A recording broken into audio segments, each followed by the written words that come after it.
ஜாஃபர் சாதிக் பற்றி தான் பேசுகிறேன். இதில் என்ன பிரச்சனை? வேறொன்று தான் பிரச்சனை. அப்படி தான் தெரியுது எங்களுக்கு. ஒரு இஸ்லாமியர், அவர் ஒரு இஸ்லாமியன்ற வாசி தான் நீங்கள் எல்லாம் பேசுகிறீங்க. அதானியை பற்றி நீங்கள் பேசுனீங்களா?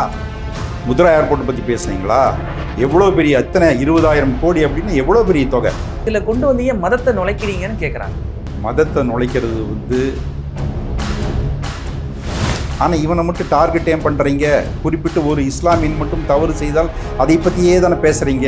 அமீரும் ஒரு குற்றவாளி, அதை நீங்கள் தோணுனா கிடைக்குன்னு சொல்லிட்டு பல பேர் சொல்லிட்டு வராங்க. எப்படி சார் அப்படி சொல்ல முடியும்? இப்போ இவ்வளோ பெரிய தொகை செஞ்சவங்க ஒரு 3 லட்ச ரூபா இன்வெஸ்ட்மெண்ட்டோட ஒரு கடையாக செய்வாங்க?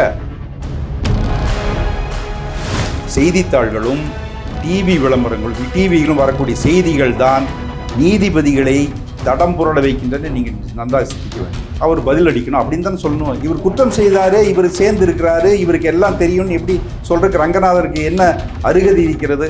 ஜாஃபர் சாதிக் போன்ற ஆட்கள் எல்லாம் இவர்களெல்லாம் அனுமதித்து தான் இப்படி வந்து கெட்ட பெயரை வந்து திமுக இப்போ வாங்கி கொண்டிருக்கிறது.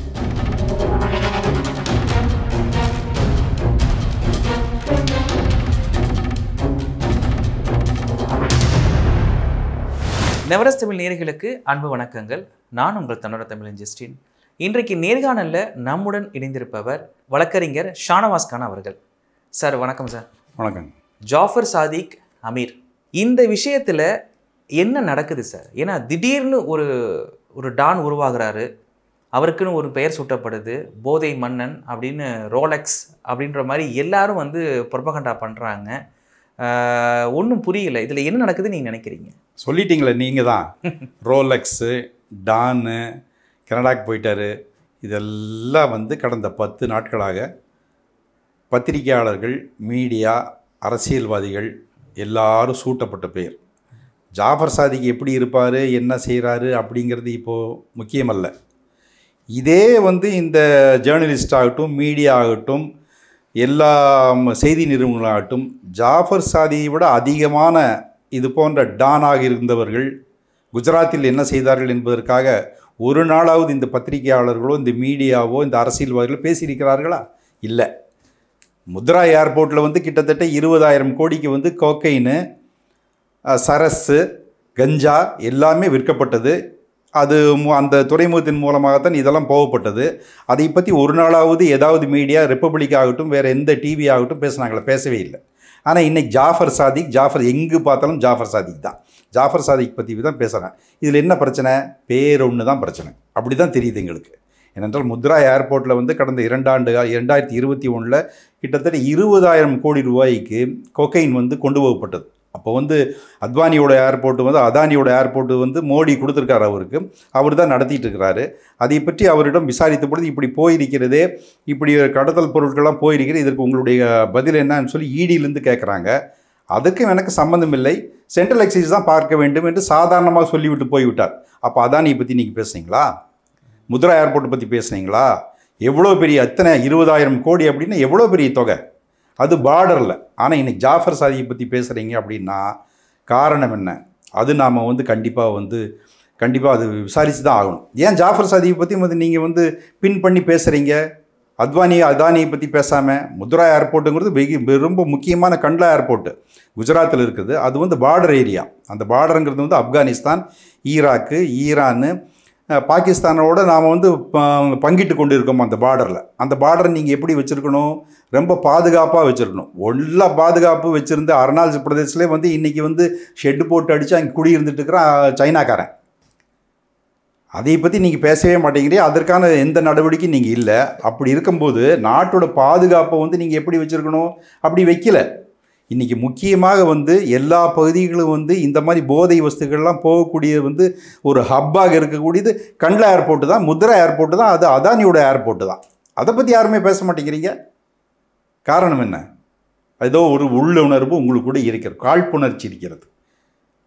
இல்லை, பெரும்பாலும் வந்து பார்த்தீங்கன்னா ஜாஃபர் சாதிக் விஷயத்தில் ஏதாவது அவருக்கு ஆதரவுன்னு கூட சொல்ல முடியாது, ஏதோ அவர் பக்கத்துலேயே ஒரு நியாயம் கேட்கணும், வேறு ஏதோ விஷயம் நடந்துட்டு இருக்குன்னு ஒரு பொதுவாக பேசப்படக்கூடியவங்களை கூட ஒரு சொல்கிறாங்க. இல்லை, நீ வந்து ஒரு இஸ்லாமியர், அவர் ஒரு இஸ்லாமியன்ற வாசி தான் நீங்கள் எல்லாம் பேசுகிறீங்க, அவருக்கு வந்து ஆதரவுக்கரை நீட்டுறீங்க, பார்த்துக்கங்க, இவங்க வந்து தப்பு தான் அப்படின்னு சொல்லிட்டு பார்த்தீங்கன்னா நிறைய விமர்சனங்கள் வந்துட்டுருக்கு. நீங்கள் அதை எப்படி பார்க்குறீங்க? கரெக்டு தான். தவறு தான். அது வந்து போதை வஸ்து உபயோகிப்பதோ அதை கொண்டு வந்து விற்பனை செய்வதோ இந்த நாட்டில் வந்து புழக்கமிடுவது கண்டிப்பாக தவறான ஒரு நிகழ்வாகும்.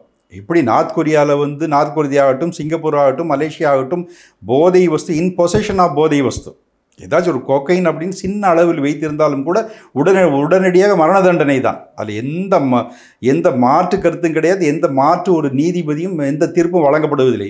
அப்படி கொண்டு வர வேண்டியது தானே இந்தியாவில். அப்போ இதில் வந்து பார்த்தீங்கன்னா இதை வச்சு மத அரசியல் அப்படின்றது எதுவும் இல்லைன்னு சொல்கிறீங்களா?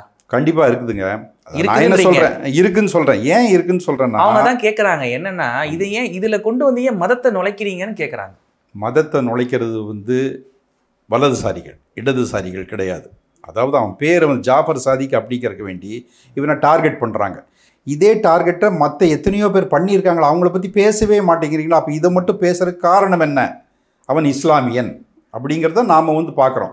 அவன் கண்டிப்பாக ஜாஃபர் சாதிக் அப்படி ஒரு தவறு செய்திருந்தால் கண்டிப்பாக தண்டிக்கப்பட வேண்டும். அதில் எந்த மாற்று கருத்தும் கிடையாது. கண்டிப்பாக அதை கூடிய தண்டனை கொடுக்கப்படவே வேண்டும். NDPS ஆக்டுன்னு ஒன்று இருக்குது.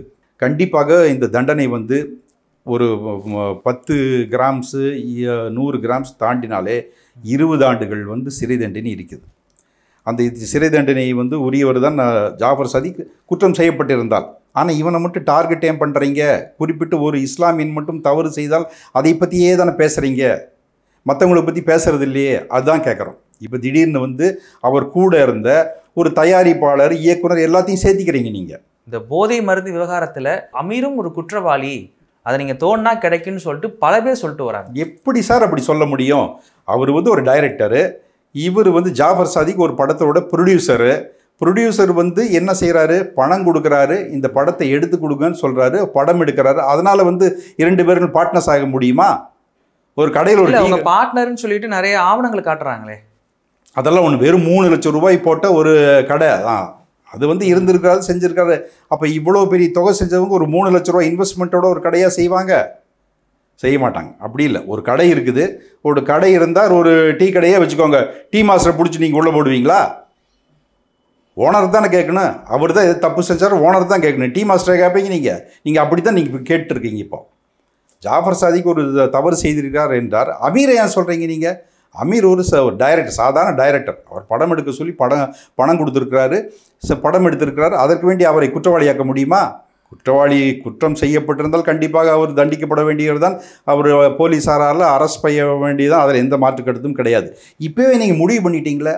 இப்படி முடிவு பண்ணதால் தான் மீடியாக்களும் செய்தித்தாள்களும் டிவி விளம்பரங்களும் டிவியிலும் வரக்கூடிய செய்திகள் தான் நீதிபதிகளை தடம் புரள வைக்கின்றன. நீங்கள் நன்றாக சிந்திக்க வேண்டும். நீண்ட நாட்களாக நண்பராக இருந்தவர் தான் ஜாஃபர் சாதிக்கும் அமீர் அவர்களும். பல இடங்களில் வந்து அவர் முன்னிலைப்படுத்துகிறாரு.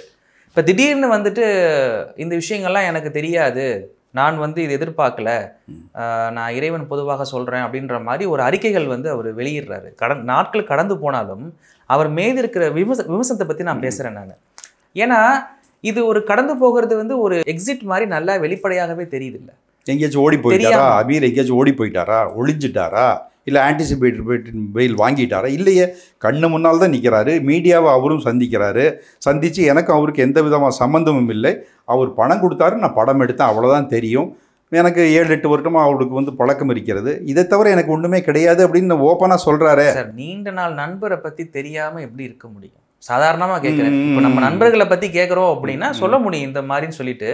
அதுவும் இவ்வளோ நெருங்கிய நண்பரை பற்றி ஒரு தெரியாமல் வந்து அவர் பழகியிருப்பார். நீங்கள் ஒன்று நல்லா தெரிஞ்சுக்கணும். எழுத்தாளர்கள், கலை உள்ளவர்கள் சேர்ந்தவர்கள், சிந்தனையாளர்கள் அதிகமாக மற்றவங்களை பற்றி கேட்டுக்கவே மாட்டாங்க.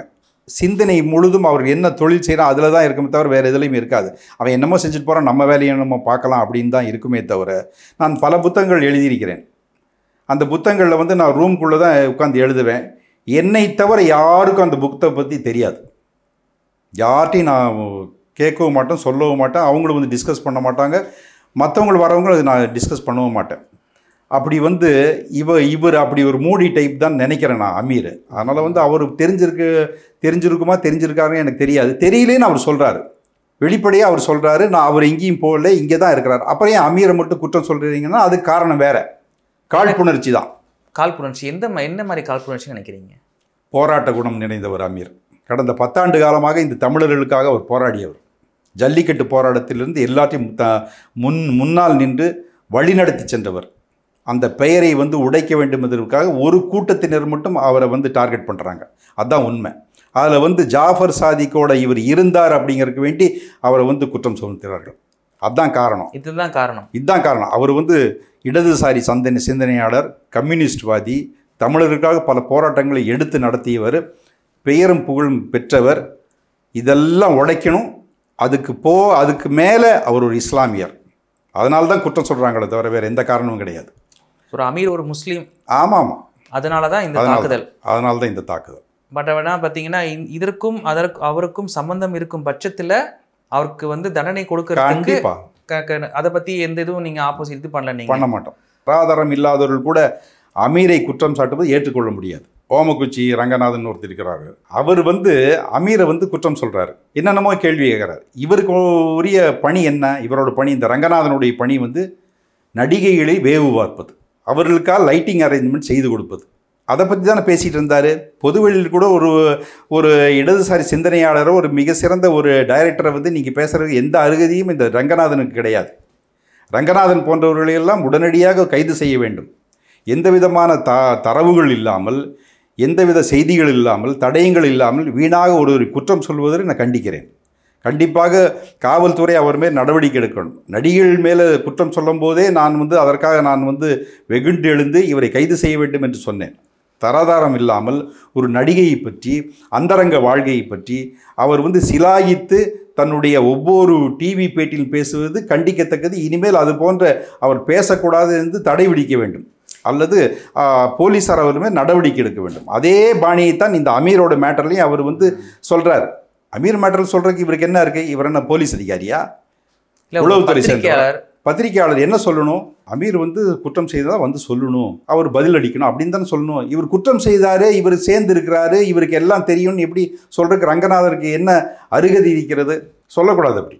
இல்லை, அப்போ பைல்வான் ரங்கநாதன் அவர்கள் தன்னுடைய கருத்து, தன்னுடைய பத்திரிகையாளர் அந்த தரப்புல இருந்து எதுவும் பேசக்கூடாதுன்னு சொல்கிறீங்களா? கருத்து சொல்லலாங்க. கருத்து சொன்னால் இப்படி இருக்குது, இப்படி இருந்திருந்தால் அவர் நேரடியாக போலீஸார்கிட்ட போய் அவர் தன்னுடைய தன்னிலை வைக்கும் கொடுக்க வேண்டும் அப்படின்னு சொல்லணும். அதை மீறி ஏதோ இவர் இருந்திருக்கிறாரு, இவருக்கு தெரியாமல் இருக்குமா, இவர் செய்திருப்பார் அப்படிங்கிற போல பாணியில் அவர் பேசுகிறது தவறு. ஓகே சார், இதில் பார்த்தீங்கன்னா டிஎம்கேவும் உள்ள நுழைக்கப்படுது. இப்போ நீங்கள் டிஎம்கேல இருக்கிற ஒரு உறுப்பினர் இப்போ இருக்கீங்களா? இருக்கோம், டிஎம்கேல தான் இருக்கிறேன். இருக்கீங்க. பட் ஆனால் அவங்கள் உள்ள அதிகம் கொண்டு வரப்படுறாங்க. டிஎம்கே தரப்புல இருந்தும் பார்த்தீங்கன்னா இதற்கான பதில்கள் பெருசாக இல்லை, நீக்கம் பண்ணாங்க, அதோட சைலண்ட்டாக இருக்கிறாங்க. எலெக்ஷன் வேறு வந்துட்டுருக்குது. ஆப்போசிட்டில் இருந்து எல்லாருமே பார்த்தீங்கன்னா டார்கெட் பண்ணிட்டாங்க. மோடி அவர்கள் கூட இப்போ சமீபத்தில் வந்தப்போ இந்த போதை திமுக அரசுன்ற மாதிரி ரொம்ப காட்டமாக பேசிட்டு போயிட்டாரு. ஏன் திமுக இந்த விஷயத்தில் ரொம்ப மௌனம் காக்குது? மௌனம் காரணம் என்ன? இந்த டிஎம்கே கடந்த 20 ஆண்டுகளுக்கு முன்னால் டிஎம்கே இல்லை. இப்போ அந்த திராவிட முன்னேற்ற கழக பாரம்பரியத்தில் வந்த குடும்பங்களும் இல்லை, தொண்டர்களும் இப்போ கிடையாது. இப்பொழுது இருக்கக்கூடியவர்களெல்லாம் வந்தேரிகள். கட்சிக்கும் உழைப்புக்கும் இந்த சித்தாந்தத்திற்கும் திமுக கொள்கைக்கும் எதுவுமே தெரியாதவர்கள் தான் இன்னும் கொண்டு இருக்கிறார்கள். ஜாஃபர் சாதிக் போன்ற ஆட்கள் எல்லாம் இவர்களெல்லாம் அனுமதித்து தான் இப்படி கெட்ட பெயரை திமுக இப்போ வாங்கி கொண்டிருக்கிறது.